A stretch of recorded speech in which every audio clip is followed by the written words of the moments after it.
ये साल होता है सन 1994 का और आज दिन होता है 16 जून, जहां पर हमें एक ट्रेन दिखाई जाती है जिसमें सिलिन नाम की एक लड़की बैठी होती है। इसने ट्रेन को बुडापेस्ट से पकड़ा है और अब ये पेरिस जा रही है। ट्रेन में अकेले होने की वजह से सिलिन नॉवल पढ़ने की कोशिश कर रही होती है, लेकिन उसके साथ वाली सीट में एक कपल बैठा होता है जो कि जर्मन है और जर्मनी की भाषा में दोनों के दोनों आपस में लड़ रहे होते हैं। इस बात से सिलिन बहुत ज्यादा डिस्टर्ब हो जाती है, इसीलिए वो अपनी सीट छोड़कर एक दूसरे कंपार्टमेंट में जाती है जहां पर पीछे एक सीट खाली होती है। उस सीट की दूसरी साइड एक लड़का बैठा होता है जो खुद भी एक नॉवल पढ़ रहा है। वो सिलिन को एक नजर देखता है और इसके बाद वो नॉवल पढ़ने में दोबारा बिजी हो जाता है। सिलिन उसके पास यानी कि उसके सामने वाली सीट पर जाकर बैठ जाती है। कुछ देर तक ये दोनों इसी तरह से खामोशी से बैठे रहते हैं और तभी वहां से वो जर्मन कपल जो लड़ रहा था लड़ते हुए इनके सामने से निकल जाता है। सिलिन से वो लड़का पूछता है, क्या तुम्हें जर्मन आती है? वो कहती है कि मेरी जर्मन इतनी अच्छी नहीं है। वो लड़का बताता है कि मुझे भी जर्मन नहीं आती। इसके बाद ये दोनों एक दूसरे की नॉवेल्स के बारे में पूछते हैं और इस तरह से इन दोनों की बातें शुरू हो जाती हैं। लड़का बताता है कि मेरा नाम जैसी है, मैंने फ्रांस से पढ़ाई की है। इस वक्त मैं वियना जा रहा हूँ क्योंकि मैं वहां से यूनाइटेड स्टेट्स की फ्लाइट को पकड़ूंगा। सिलिन भी अपना नाम बताती है और कहती है कि मैं पेरिस जा रही हूँ। दरअसल मैं अपनी ग्रैंड मदर के यहाँ गई थी, पेरिस में मैं पढ़ाई करती हूँ, इसीलिए अब मैं यूनिवर्सिटी वापस लौट रही हूँ। इसके बाद ये दोनों बहुत सारी बातें करते हैं। इन दोनों को एक दूसरे से बातें करना बहुत अच्छा लगता है। इसके बाद ये दोनों के दोनों कैंटीन चले जाते हैं जहाँ पर कुछ फूड ऑर्डर करते हैं और तभी वियना आ जाता है जहाँ पर जेसी को उतरना है। जेसी सिलिन को बाय करके ट्रेन से उतर जाता है, लेकिन उसे एहसास होता है कि कुछ छूट रहा है। वो सिलिन से और भी बातें करना चाहता है। अब ट्रेन स्टार्ट हो चुकी है, पर इससे पहले कि ट्रेन स्टेशन को छोड़कर आगे निकलती, जैसी एक बार फिर से ट्रेन पकड़ लेता है। वहीं सिलिन अकेले बैठी होती है। जैसी उसके पास जाता है और कहता है कि आज से कुछ सालों के बाद जब तुम्हारी शादी होगी तो तुम्हें पछतावा होगा। तुम ट्रेन में एक लड़के से मिली थी जिसके साथ तुम कुछ और वक्त बिता सकती थी, लेकिन तुमने ऐसा नहीं किया। मेरी कल सुबह की फ्लाइट है, क्यों ना तुम भी मेरे साथ इसी स्टेशन पर उतर जाओ। हम पूरी रात शहर की गलियों में घूमेंगे और इस रात को एक यादगार रात बना देंगे। सिलिन को भी पेरिस जाने की बहुत जल्दी नहीं होती, साथ ही उसे उस पर विश्वास है, इसीलिए उसके साथ वो उसी स्टेशन पर उतर जाती है। हालांकि सिलिन को ये सब कुछ बहुत अजीब लग रहा होता है क्योंकि आज से पहले कभी उसने ऐसा नहीं किया। वो जेसी से पूछती है कि तुमने इससे पहले कितनी लड़कियों के साथ इसी तरह से वॉक की है? जेसी कहता है कभी नहीं, ये पहली बार है जब मैंने किसी लड़की से इस तरह से वॉक के लिए पूछा है। इन दोनों के पास अब कोई भी ऑप्शन नहीं है। रात भर इन दोनों को वियना की गलियों में घूमना ही पड़ेगा क्योंकि इनके पास इतने पैसे नहीं है कि ये किसी होटल के रूम को बुक कर सके। अभी दोनों घूमना शुरू कर देते हैं। तभी ब्रिज पर इन्हें दो लड़के मिलते हैं जिनसे पूछते हैं कि यहाँ पर रात गुजारने के लिए घूमने के लिए कौन सी जगह है। उनमें से एक लड़का बोलता है कि आज रात को मेरा प्ले है। वो इन्हें प्ले का एक ब्रोशर देता है और अपने प्ले के लिए इनवाइट करता है। वो बताता है कि ये एक बहुत ही शानदार इंडियन कहानी है जिस पर हम प्ले कर रहे हैं। ये कहानी एक किसान की है जो अपनी काव को यानी कि गाय को ढूंढता है। ये दोनों उनसे वादा करते हैं कि हम तुम्हारा प्ले देखने जरूर आएंगे और इसके बाद ये दोनों यहाँ से आगे बढ़ जाते हैं। सिलिन की बातों से हमें पता चलता है कि वो इंडिपेंडेंट लड़की है, वो इक्वालिटी में बिलीव करती है, यानी कि वो मेल और फीमेल में कोई भी फर्क नहीं समझती। वहीं जेसी बताता है कि उसने स्कूलिंग लॉस एंजलिस से की, जिसके बाद वो कॉलेज करने के लिए पेरिस पहुंचा। वहां पर उसने थोड़ी बहुत जर्मन भी सीखी और अब वो अपना एक टीवी शो बनाना चाहता है जिसमें दुनिया के हर एक शहर के लोग अपने शहर की डॉक्यूमेंट्रीज उसे बनाकर भेजे और वो उन्हें प्रमोट करे। जेसी के साथ सबसे अच्छी बात ये होती है कि कभी भी उसके पेरेंट्स ने उसे किसी काम के लिए प्रेशराइज नहीं किया, जबकि सिलिन के पेरेंट्स को उससे बहुत उम्मीद है। सिलिन को जिंदगी जीना आता है, उसे पता है कि उसे क्या चाहिए। वो एक बहुत अच्छा जीवन साथी चाहती है जिसके साथ वो बराबरी से कंधा मिलाकर चल सके। वो प्रोफेशनली एक राइटर या जर्नलिस्ट बनना चाहती है, लेकिन उसने इसके लिए भी बहुत बड़े बड़े सपने नहीं बुने। बस वो कम में सेटिस्फाइड रहना चाहती है, लेकिन उसकी जिंदगी का मेन मकसद ये होता है वो जिंदगी के हर एक पल को जीना चाहती है, खुश रहना चाहती है।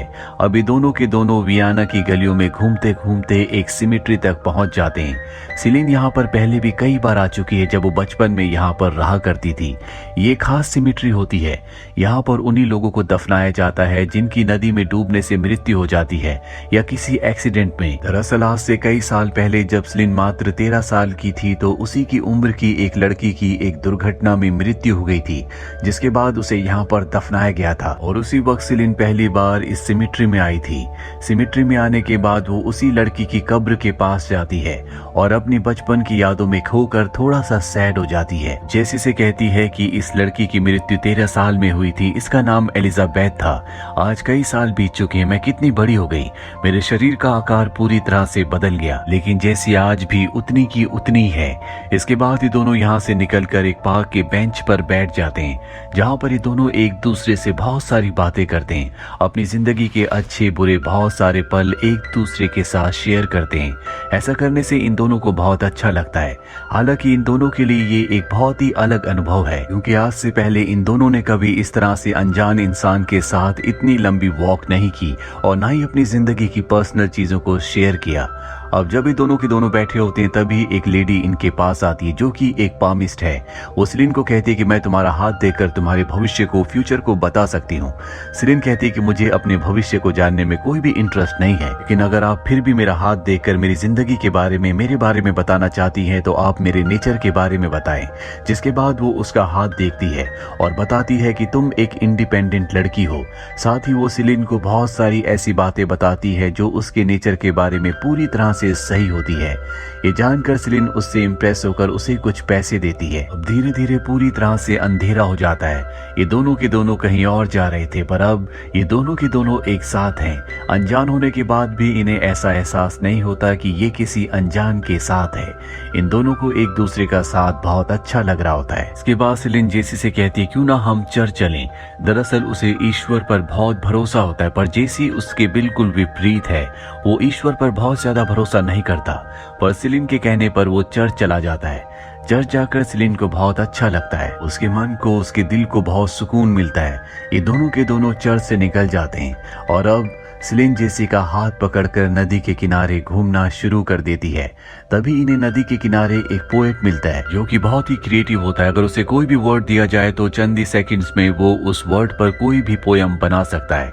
अगर लोगों को पोयम पसंद आती है तो उसे पैसे देते हैं और यहाँ पर सिलिन उसे वर्ड देती है मिल्क शेक। इस वर्ड पर वो पोएट बहुत अच्छी पोयम बनाता है जो दोनों को बहुत अच्छी लगती है। ये दोनों उसे कुछ पैसे देते हैं और आगे बढ़ जाते हैं। धीरे धीरे रात गहरा रही होती है और इन दोनों के बीच में जो दूरियां होती है वो भी धीरे धीरे कम हो रही हैं। ऐसा क्यों हो रहा है इन दोनों को इस बारे में कुछ नहीं पता। बस ये एक दूसरे का साथ एंजॉय करते हुए वियना की गलियों में घूम रहे होते हैं। तभी ये देखते हैं कि वहां पर डांस चल रहा है। दरअसल ये वहां का कल्चर होता है। जब भी कोई महिला किसी बच्चे को जन्म देने वाली होती है तो इसी तरह का डांस परफॉर्म किया जाता है और ये दोनों उस डांस को बहुत एंजॉय करते हैं। जिसके बाद ये दोनों के दोनों वियना की गलियों में घूमते हुए एक दूसरी गली में जाकर बैठ जाते हैं। रात अब पूरी तरह से गहरा चुकी है। ये दोनों मन ही मन में एक दूसरे को पसंद करने लगे हैं। सिलिन जेसी की आंखों में बहुत देर तक देखती है और उससे पूछती है क्या तुम मुझे किस करना चाहोगी। जेसी कहता है कि हाँ, और इसके बाद ये दोनों एक दूसरे को किस करते हैं। जिसके बाद सिलिन जेसी से पूछती है क्या तुम एक बार फिर से मुझसे मिलना चाहोगे। जेसी कहता है कि मुझे नहीं पता। दरअसल वो लॉन्ग डिस्टेंस रिलेशनशिप में विश्वास नहीं रखता और ना ही सिलिन रखती है। जेसी सिलिन से पूछता है क्या हमें मिलना चाहिए। सिलिन कहती है कि मैं इस बारे में इस वक्त कुछ नहीं कह सकती और एक बार फिर से ये वियना की गलियों में घूमना शुरू कर देते हैं। रात गहराने के साथ साथ शहर भी अब बंद होना शुरू हो गया है। शहर की लगभग दुकानें बंद हो चुकी है। यहाँ पर एक बार होता है जो पूरी रात खुलता है। ये दोनों के दोनों उस बार में जाते हैं, लेकिन इन दोनों के पास ही इतने पैसे नहीं है कि ये बार से वाइन खरीद सके। इसीलिए दोनों एक प्लान बनाते हैं, जिस प्लान के मुताबिक जेसी बार टेंडर को अपनी बातों में लगाएगा और जब वो उसे बातों में लगाएगा तो सिलिन टेबल से एक गिलास चुरा लेगी। जिसके बाद जेसी बार टेंडर से किसी भी तरह से वाइन की एक बोतल उधार मांगेगा। जेसी बार टेंडर के पास जाता है और उसे बातों में लगाता है। मौके का फायदा उठाकर सिलिन गिलासेस चुरा लेती है और अब जेसी की बारी है। जेसी बार टेंडर को कन्विंस करने की कोशिश करता है कि वो उसे वाइन की एक बोतल दे दे। जल्दी वो उसके पैसे उसे वापस लौटा देगा। हालांकि इस बार में कभी किसी को उधार नहीं दिया जाता, लेकिन बार टेंडर को जेसी की आंखों में उसकी बातों में सच्चाई दिखती है है, इसीलिए वो उसे वाइन की एक बोतल उधार दे देता है। जिसके बाद जेसी और सिलिन बाहर बेंच पर बैठकर रेड वाइन को एंजॉय करते हैं। बची हुई पूरी रात ये दोनों यहीं पर बैठे रहते हैं और सुबह की किरण निकलने के साथ ये दोनों स्टेशन की तरफ निकल पड़ते हैं। हालांकि जेसी को यहीं से यूनाइटेड स्टेट की फ्लाइट को पकड़ना है, सिलिन को पेरिस की ट्रेन पकड़नी है, इसीलिए दोनों के दोनों रेलवे स्टेशन की तरफ बढ़ चलते हैं। रास्ते में जब ये घर के नीचे से गुजरते हैं तो इन्हें पियानो की धुन सुनाई देती है जो कि बहुत ही मधुर होती है और ये दोनों उस पियानो की धुन पर डांस करना शुरू कर देते हैं। अभी दोनों के दोनों रेलवे स्टेशन पहुंच चुके हैं। जल्दी सिलिन की ट्रेन आ जाएगी और ये दोनों के दोनों हमेशा के लिए अलग हो जाएंगे। अभी दोनों के दोनों सिलिन की ट्रेन का इंतजार कर रहे होते हैं। तभी सिलिन जेसी से कहती है कि हम दोनों ने रात में एक चीज मिस कर दी। हमें उस लड़के ने प्ले का ब्रोशर दिया था और हम दोनों एक दूसरे की बातों में इतना खोए हुए थे कि हमें याद ही नहीं रहा कि हमें प्ले में जाना है। ये याद करके ये दोनों के दोनों हंसने लगते हैं। अब सिलिन की ट्रेन आ जाती है, पर इससे पहले कि सिलिन ट्रेन पर बैठती वो जेसी से कहती है कि मैंने तुम्हें कहा था कि मैं कंफ्यूज्ड हूँ कि मुझे तुमसे मिलना चाहिए कि नहीं, पर मैं तुमसे मिलना चाहती हूँ। जेसी भी इस बात को एक्सेप्ट करता है कि वो सिलिन से मिलना चाहता है, बावजूद इसके कि इन दोनों को ही लॉन्ग डिस्टेंस रिलेशनशिप में पूरी तरह से विश्वास नहीं है, पर इन दोनों को एक दूसरे का साथ इतना अच्छा लगा। ये तय करते हैं कि ये 1 साल बाद इसी स्टेशन पर मिलेंगे, पर जल्दी इन्हें एहसास होता है कि 1 साल का वक्त बहुत ज्यादा है, इसीलिए तय करते हैं कि 6 महीने के बाद आज ही के दिन ये इसी रेलवे स्टेशन पर मिलेंगे, यानी कि 16 दिसंबर को। ये एक दूसरे के साथ अपने कॉन्टैक्ट नंबर को और ना ही एड्रेस को शेयर करते हैं, क्योंकि ये तय करते हैं कि 6 महीनों तक ये एक दूसरे से बात नहीं करेंगे। अब से दोनों ने वादा किया कि 6 महीनों के बाद एक बार फिर से वो दोनों इसी स्टेशन पर एक बार फिर से मिलेंगे। लेकिन आज 9 साल हो गए, इन दोनों की मुलाकात नहीं हुई। इन दोनों ने एक दूसरे को ना तो अपना पता बताया था और ना ही नंबर एक्सचेंज किए थे, इसीलिए कभी ये एक दूसरे को कांटेक्ट नहीं कर पाए। 9 सालों में इन दोनों की जिंदगी पूरी तरह से बदल चुकी है, लेकिन उस रात को ये दोनों ही आज तक नहीं भूले। जेसी उस रात से इतना जुड़ा हुआ था कि उसने उस रात के ऊपर एक नॉवल भी लिखी, जिसमें उसने वो सब कुछ लिखा जो वक्त उसने सिलिन के साथ बिताया था। वो नॉवल बहुत फेमस हुई और यूएस की बेस्ट सेलिंग बुक बन गई। आज जेसी एक जाना माना चेहरा है, इसीलिए वो अपनी बुक के प्रमोशन के सिलसिले में पेरिस आता है, जहाँ पर कुछ रिपोर्टर्स उससे सवाल पूछते हैं कि अगली बुक में क्या होगा, क्या वो दोनों दोबारा मिले या नहीं। जेसी उनसे कहता है कि तुम्हें आंसर्स के लिए दूसरी बुक का इंतजार करना होगा। तभी जेसी देखता है कि सामने एक लड़की उसे ही देख रही है और जब वो उसे ध्यान से देखता है तो ये सिलिन होती है, जिसे आज उसने 9 साल बाद देखा है। जेसी सिलिन को देखकर बहुत खुश हो जाता है, उसके पास जाता है। सिलिन कहती है कि तुम्हारी नॉवल बहुत ज्यादा फेमस हो गई, कॉन्ग्रेचुलेशंस। जेसी पूछता है कि तुम्हें कैसे पता चला कि मैं यहाँ पर हूँ। सिलिन कहती है कि तुम्हारी नॉवल मैंने पढ़ी है, अब तुम बहुत फेमस हो चुके हो, इसीलिए तुम्हारे बारे में न्यूज में आता रहता है। मुझे पता था कि तुम आज पेरिस आने वाले हो, इसीलिए मैं यहाँ पर आई।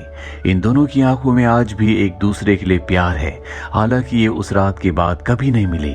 आज 9 साल बीत चुके हैं, लेकिन ये दोनों ही एक दूसरे को बिल्कुल नहीं भूले। इसके बाद ये तय करते हैं कि ये पास के पार्क में जाएंगे, क्योंकि जेसी की कुछ ही देर बाद फ्लाइट है, उसे जाना होगा। और अब एक बार फिर से ये दोनों उसी तरह से एक बार फिर से गलियों में वॉक करते हुए पार्क की तरफ निकल पड़ते हैं। सिलिन जेसी से पूछती है, क्या तुम 16 दिसंबर को आए थे? जेसी कहता है कि नहीं। ये सुनकर सिलिन की सांस में सांस आती है।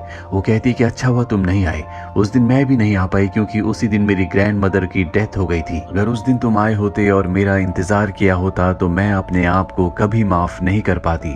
इसके बाद ये दोनों खामोशी से चलते रहते हैं। इन दोनों के ही दिमाग में बहुत सारे सवाल हैं और उन सवालों के चलते जेसी से सिलिन पूछती है कि मेरी ना आने की वजह थी, पर तुम क्यों नहीं आए? जेसी के चेहरे के एक्सप्रेशन पूरी तरह से बदलना शुरू हो जाते हैं। उसे समझ नहीं आता कि वो इसका आंसर कैसे दे और यहाँ पर सिलिन समझ जाती है कि वो उस दिन वहां पर आया था। अपनी बात को, अपनी सोच को कंफर्म करने के लिए वो जेसी से पूछती है कि उस दिन इसका मतलब तुम वहां पर आए थे? जेसी कहता है कि हाँ, मैं शाम तक तुम्हारा इंतजार करता रहा और जब रात हो गई तो मैं समझ गया कि तुम नहीं आओगी, इसीलिए ट्रेन पकड़ने से पहले स्टेशन की दीवार पर मैंने अपना नंबर लिख दिया था कि अगर तुम अगले दिन वहां पर आओ तो तुम्हें मेरा नंबर मिल जाए और हम एक दूसरे से कनेक्ट हो पाए। ये सारी बातें सुनकर सिलिन को बहुत दुख दुख होता है। वो कहती है कि मैं हमेशा से आना चाहती थी, पता नहीं इन 9 सालों में तुमने मेरे बारे में क्या क्या सोचा होगा। जेसी कहता है लेकिन अब मुझे सच पता है, तुम्हारी ना आने की खास वजह थी। अगर हमने उसी रात को नंबर एक्सचेंज किए होते तो हम एक बार फिर से मिल सकते थे। यहाँ पर ये दोनों के दोनों चलते चलते एक रेस्टोरेंट में पहुंच जाते हैं, जहाँ पर जेसी सिलिन से पूछता है कि अब तुम क्या कर रही हो। वो बताती है कि मैं एक एनजीओ से जुड़ी हुई हूँ और हम इन्वायरमेंटल इश्यूज पर काम करते हैं। इस सिलसिले में मैं हिंदुस्तान भी गई थी। जेसी बताता है कि मेरी शादी 5 साल पहले हो गई और अब 4 साल का मेरा एक बेटा भी है। इन दोनों की जिंदगी अब पूरी तरह से बदल चुकी है और इस जिंदगी को ये दोनों के दोनों एक्सेप्ट भी कर चुके हैं। जेसी सिलिन से पूछता है तुमने शादी नहीं की। वो कहती है कि नहीं, मैंने शादी नहीं की, लेकिन मैं एक लड़के को डेट कर रही हूँ। इस वक्त वो हिंदुस्तान में, वो एक फोटोग्राफर है। और अब ये दोनों के दोनों रेस्टोरेंट से निकलकर सी साइड चले जाते हैं। यहाँ पर जेसी सिलिन से पूछता है कि कोई भी कपल खुश क्यों नहीं होते। सिलिन को उसका यह सवाल बहुत अजीब लगता है। वो उससे पूछते कि तुम ऐसा क्यों पूछ रहे हो। जेसी बताता है कि हम दोनों की जो केमिस्ट्री उस रात को थी, मैंने वो केमिस्ट्री उस साथ हमेशा अपनी वाइफ के अंदर ढूंढने की कोशिश की, लेकिन उस केमिस्ट्री को मैं कभी भी अपनी वाइफ के अंदर ढूंढ नहीं पाया। ऐसा क्यों हुआ मुझे नहीं पता। मैं ये भी जानता हूँ कि इसमें मेरी वाइफ की कोई गलती नहीं है, पर अब मैं सिर्फ अपनी जिंदगी में अपने रिश्तों को निभा रहा हूँ। वो मेरी जिम्मेदारी है, जिन्हें पूरा करना मेरा काम है और मैं बस वही कर रहा हूँ। ये कहते कहते जेसी थोड़ा सा फ्रस्ट्रेट होकर एक बार फिर से सिलिन से पूछता है कि उस रात को तुम क्यों नहीं आई। सिलिन कहती है कि शायद मैं उस रात को आ भी जाती, हम मिल भी जाते, तो हो सकता है कि हमारे बीच में सब कुछ ठीक ना होता, हमारी केमिस्ट्री वैसी ना रहती जैसी उस रात को थी। और अभी दोनों की दोनों बोट पर बैठकर सिलिन के घर की तरफ निकल पड़ते हैं। बोट में जेसी सिलिन से पूछता है कि इंसान की इच्छाओं की शायद कोई भी लिमिट, कोई भी अंत नहीं है। सिलिन कहती है कि इच्छाएं इंसान को इंसान बनाती है। मेरी भी बहुत सारी इच्छाएं हैं। मैं एनवायरनमेंट पर काम करना चाहती हूँ, मुझे गिटार बजाना, सिंगिंग करना बहुत पसंद है और यही इच्छाएं मुझे मैं बनाती हैं। जेसी सिलिन को बताता है कि कुछ सालों पहले मैं एक मॉन्क से मिला था। उसके चेहरे पर खुशी थी, मन में शांति थी, क्योंकि उसके मन में उसकी जिंदगी में कोई भी इच्छा नहीं थी। जैसी जिंदगी मॉन्क्स के सामने आती है वो उसी तरह से उसे एक्सेप्ट करते हैं। उनकी आगे बढ़ने की जिंदगी में किसी भी तरह की कोई इच्छा नहीं होती। लेकिन सिलिन उसकी बात से पूरी तरह से सहमत नहीं है। वे दोनों के दोनों बोट से उतर जाते हैं और तभी जेसी का ड्राइवर वहां पर आ जाता है, क्योंकि उसकी फ्लाइट है। जेसी सिलिन से कहता है कि मैं तुम्हें घर ड्रॉप कर देता हूँ, शायद ये हमारी आखिरी मुलाकात है। और अब वो सिलिन को अपनी कार में बिठाकर उसके घर की तरफ बढ़ चलता है। रास्ते में सिलिन से पूछता है क्या तुम अपनी जिंदगी से खुश हो। सिलिन कुछ देर तक खामोश होकर उसे कहती है कि उस रात को मैं आज तक भूल नहीं पाई। मैं कई लड़कों से मिली, लेकिन मैंने कभी भी उनके साथ वैसा फील नहीं किया जैसा मैंने तुम्हारे साथ किया था। तुमने ये रूल बनाया था कि हम एक दूसरे से अपना नंबर शेयर नहीं करेंगे। मेरी जिंदगी में प्यार की बहुत अहमियत है। अगर मैं किसी इंसान से प्यार नहीं कर सकती तो मैं उससे शादी नहीं करूंगी, क्योंकि ये सिर्फ एक नाम की शादी होगी और इसीलिए मैंने आज तक शादी नहीं की। जेसी को ये सब सुनकर बहुत दुख होता है और वो सिलिन से ना मिलने के लिए माफी मांगता है, क्योंकि अगर उसने नंबर शेयर किया होता तो ये दोनों आज एक दूसरे के साथ होते। अब सिलिन का घर आ जाता है। जेसी सिलिन से कहता है कि मैं तुम्हारे घर पर तुम्हारा गाना सुनना चाहता हूँ। दरअसल सिलिन ने एक गाना लिखा होता है और जेसी उसी गाने को सुनना चाहता है। सिलिन जेसी से कहती है कि तुम्हारी फ्लाइट छूट जाएगी। जेसी कहता है कि मैं मैनेज कर लूंगा और इसके बाद वो सिलिन के घर जाता है, जहाँ सिलिन गिटार पर उसे वो गाना सुनाती है। और ये गाना उसी रात के बारे में होता है जो रात इन दोनों ने एक दूसरे के साथ सड़कों पर चलते हुए गुजारी थी। गाना सुनकर जेसी भी इमोशनल हो जाता है। उसे एहसास होता है कि सिलिन आज भी उससे बहुत प्यार करती है। इन दोनों को एक दूसरे के साथ होना चाहिए था, लेकिन अब इन दोनों की जिंदगी एक दूसरे से बहुत अलग है। हालांकि जेसी के पास एक अच्छा करियर है, उसका परिवार है, लेकिन वो अपने परिवार से, अपनी वाइफ से बिल्कुल भी सेटिस्फाइड नहीं है। वो सिलिन से सबसे पहले सन 1994 में मिला था और आज साल है सन 2003, यानी कि 9 साल बाद। और इसके बाद हमें 9 साल बाद का अरसा दिखाया जाता है, यानी कि सन 2013 का, जहां हम सिलिन और जेसी को गाड़ी में एक दूसरे के साथ देखते हैं। इन दोनों ने शादी कर ली और अब इन दोनों की 2 बेटियां भी हैं। ये अपने परिवार में बहुत खुश है, लेकिन जेसी कहीं ना कहीं अपने बेटे के लिए डिससेटिस्फाइड रहता है। उसे एहसास होता है कि उसे अपने बेटे को जो टाइम देना चाहिए वो अपने बेटे को टाइम नहीं दे पाता। हालांकि छुट्टियों में इस वक्त उसका बेटा उसी के साथ शिकागो में है, लेकिन छुट्टियां खत्म होने के बाद उसके बेटे को जाना पड़ता है। अपने बेटे को एयरपोर्ट पर छोड़ने के बाद वो बाहर आता है, जहाँ पर सिलिन उसका इंतजार कर रही होती है। ये दोनों के दोनों गाड़ी से अपने घर की तरफ निकल पड़ते हैं। दरअसल अब सिलिन एक गवर्नमेंट जॉब जॉब करती है। वहीं जेसी अब एक बहुत बड़ा राइटर है, वो एक तरह का सेलिब्रिटी है। उसके पास उसकी जिंदगी में सब कुछ है। वो सेलिन के साथ, अपनी दोनों बेटियों के साथ बहुत खुश है, लेकिन उसके दिल में हमेशा ये गम रहता है कि उसके बेटे को वो टाइम नहीं दे पाता। हालांकि जेसी ने अपनी पत्नी से डिवोर्स लिया था, लेकिन डिवोर्स का कारण सेलिन नहीं थी। अगर वो सेलिन के साथ ना भी होता तो भी वो डिवोर्स ले लेता, क्योंकि वो अपनी पहली पत्नी के साथ कभी भी खुश नहीं था। बस वो सिर्फ एक फॉर्मेलिटी कर रहा था और अब उसके पास सब कुछ है। पिछले 8 सालों से वो सेलिन के साथ है। वहीं सेलिन जो अपनी जिंदगी में प्यार चाहती थी, ऐसे इंसान से शादी करना चाहती थी जिससे वो प्यार कर सके, उसकी जिंदगी में भी वो सब कुछ उसे मिल चुका है। हालांकि ये दोनों एक दूसरे को अपना सेपरेट वक्त नहीं दे पाते, क्योंकि ज्यादातर ये अपनी बेटियों के साथ ही रहते हैं। अब जब इनकी बेटियों की स्कूल की छुट्टियां पड़ती है तो ये पूरे परिवार के साथ ग्रीस आ जाते हैं, जहाँ पर इनके और भी फ्रेंड्स होते हैं, और इनके फ्रेंड्स चाहते हैं कि इन दोनों को एक दूसरे के साथ क्वालिटी वक्त बिताना चाहिए। इसीलिए वो इन दोनों के लिए होटल का एक कमरा बुक करते हैं ताकि ये दोनों एक दूसरे को अच्छे से वक्त दे सके। ये दोनों के दोनों अब होटल के कमरे की तरफ चल पड़ते हैं। इसी बताता है कि मेरे दादाजी की डेथ 90 साल की उम्र में हुई थी और मेरी दादी के साथ उनका 74 ईयर्स का रिश्ता था। 74 ईयर्स तक वो उनसे प्यार करते थे। ये सुनकर सेलिन को बहुत हैरानी होती है। वो कहती है कि कोई 74 ईयर्स तक एक दूसरे से प्यार कर सकता है? क्या हमारा रिश्ता भी इसी तरह से चलेगा? जेसी कहता है कि रिश्ता चलाया नहीं जाता, बस वो वक्त बीत जाता है। हम एक दूसरे के साथ होते और हमें पता भी नहीं चलता। सेलिन कहती है कि तुम सही कहते हो, और इसके बाद ये होटल में पहुंच जाते हैं, जहां पर इनके पास एक कपल आता है जो कि जेसी को अच्छी तरह से जानते हैं। ये उसके फैन है। जेसी से उसका ऑटोग्राफ मांगते हैं। जेसी ऑटोग्राफ कर देता है, जिसके बाद वो सेलिन से भी ऑटोग्राफ करने के लिए कहते हैं। सेलिन कहती है लेकिन मैंने इस बुक को नहीं लिखा। वो कहते हैं लेकिन इस बुक में आपका भी किरदार है, ये आपकी भी कहानी है। इसके बाद सेलिन भी ऑटोग्राफ कर देती है और अब ये दोनों के दोनों होटल के रूम में आ जाते हैं, जहां पर ये एक दूसरे के बहुत करीब होते हैं। आज बहुत वक्त बाद इन दोनों को इस तरह का टाइम मिला है। अब जब ये दोनों एक दूसरे के साथ होते हैं तभी फोन की घंटी बजती है। सेलिन फोन रिसीव करती है। दरअसल ये जेसी के बेटे का कॉल होता है। सेलिन उससे पूछती है कि तुम कैसे हो, और थोड़ी सी बात करने के बाद फोन को कट करने से पहले कहती है कि तुम अपना ध्यान रखना। और जब वो जेसी के पास आती है, जेसी कहता है कि तुम्हें उससे कुछ और देर बात करनी चाहिए थी, तुम उससे अच्छे से बात नहीं करती क्योंकि वो तुम्हारा अपना बेटा नहीं है। दरअसल हमेशा जेसी अपने बेटे के लिए परेशान रहता है क्योंकि वो उसे अपना वक्त नहीं दे पाता। सेलिन जेसी से कहती है कि मैंने तुम्हारे बेटे से कोई भी गलत बात नहीं की। इसके बाद जेसी कहता है कि मैं तुम्हारे पास आने के लिए, तुमसे शादी करने के लिए अपना सब कुछ छोड़ दिया। सेलिन कहती है इसका एहसान तुम मुझ पर मत दिखाओ, मैंने तुम्हें कभी नहीं कहा था कि तुम सब कुछ छोड़कर मेरे पास आओ।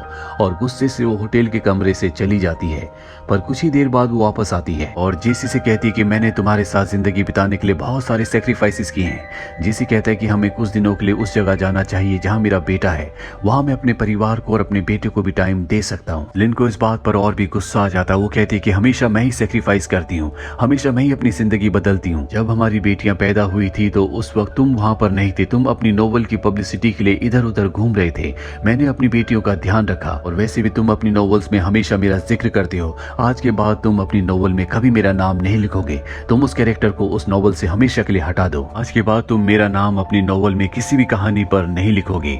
जेसी कहता है कि तुम भी तो चाहती थी कि तुम एक राइटर की बीवी बनो। वो कहती है कि मैं तुमसे अब प्यार नहीं करती, और अपना बैग उठाकर वो होटल के कमरे से निकल जाती है। जेसी कुछ देर तक इसी तरह से होटल के कमरे में अकेला बैठा रहता है, और इसके बाद वो सेलिन को ढूंढने के लिए निकल पड़ता है। सेलिन एक रेस्टोरेंट में बैठी होती है। जेसी भी उसके पास जाकर बैठ जाता है और उसे मनाने के लिए कहता है कि मैं एक टाइम ट्रैवलर हूँ, मैं भविष्य से आया हूँ, और जिस वक्त से मैं आया हूँ उसमें तुम 80 साल की हो। और 80 साल की सेलिन ने 40 साल की सेलिन को, जो वो इस वक्त है, एक लेटर लिखा है जिसमें उसने कहा है कि जब वो 40 साल की थी तो बहुत खूबसूरत थी। सेलिन कहती है इसका मतलब जब मैं 80 साल की हो जाऊंगी तब मैं खूबसूरत नहीं रहूंगी, तब मैं तुम्हें अट्रैक्टिव नहीं रहूंगी।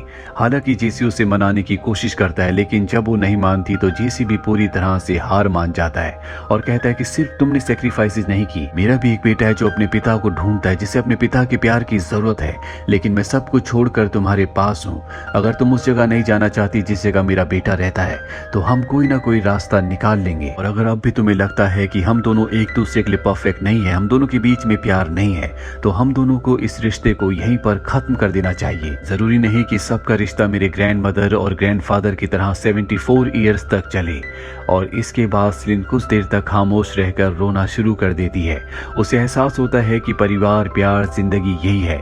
हम हमेशा एक दूसरे से प्यार नहीं किया जा सकता। जिससे हम प्यार करते हैं उससे हम लड़ते हैं, झगड़ते हैं, रूठते हैं, उससे कई शिकायतें करते हैं, लेकिन बावजूद इन सब के हम उसी के साथ रहते हैं और इसी को प्यार और परिवार कहते हैं। उसे एहसास होता है कि जिस प्यार की उसे तलाश थी, जो हमेशा से चाहती थी, वो जेसी है। साथ ही उसे एहसास होता है कि जेसी के बेटे को उसकी जरूरत है और उसे इस बात को एक्सेप्ट करना होगा और अब वो भी पूरी तरह से इसके लिए तैयार है। दरअसल हमेशा से जिस तरह के इंसान की उसे जरूरत थी, उसे एहसास हो चुका है कि वो जेसी है। अगर किसी की जिंदगी में प्यार है और उसे लगता है कि 2400 घंटे वो प्यार उसे खुशियां देगा, तो ऐसा नहीं होता। प्यार का मतलब सिर्फ प्यार करना नहीं होता। प्यार का मतलब लड़ाई झगड़ा, नोक झोंक, एक दूसरे से शिकायत करना भी होता है, क्योंकि ये सब के सब प्यार के शेड्स हैं। इन्हीं शेड्स से प्यार बनता है और इसी के साथ ये फिल्म, ये कहानी यहीं पर खत्म हो जाती है। उम्मीद करते हैं कि ये कहानी आपको पसंद आई होगी।